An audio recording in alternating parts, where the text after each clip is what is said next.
ወላሂ የጭንቀት ሁሉ መፍትሄ ምንድን ነው ከተባለ አላህ ሲናገር በቁርአን ላይ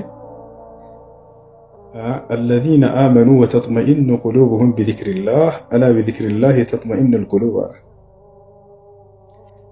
እነዚያ ያመኑ ሰዎች ልባቸው እኔም ፈጣሪያቸውን አምላክን አላህን በማውሳት ብቻ ትረጋጋለች አለ።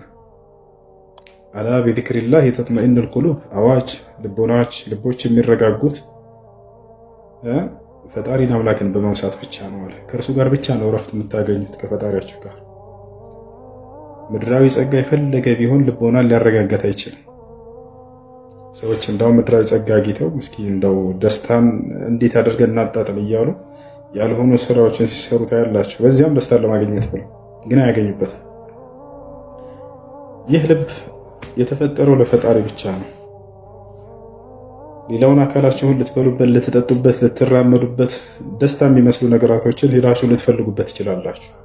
ልብ ግን የፈጣሪ ሐቅ ነው፣ የፈጣሪ ነው። በቃ ለእርሱ ብቻ ነው የተፈጠረው። ይወታችኋል።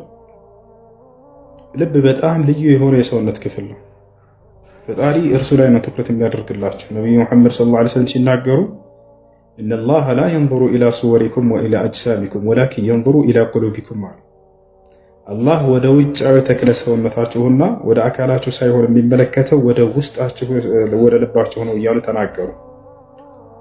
ይወታችኋል።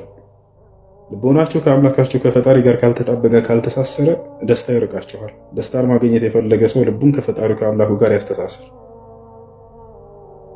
የሚበላ የሚጠጣ የሚታዩ ነገራቶች ምናምን እንደዚህ ውጫዊ ደስታ ሊሰጧችሁ ይችላሉ። የልባችሁን እርካታ ግን አያመጡም። የፈለገ ቢሆን የልብ እርካታ የሚመጣው ከፈጣሪ ጋር ብቻ ነው። በቃ ከእርሱ ጋር ነው ያለው። በጣም ልዩ የሆነ የሰውነት ክፍል ነው። ብዙ ወገን ትኩረቱ ለውጫዊ ማንነቱ እንጂ ለውስጡ አይደለም።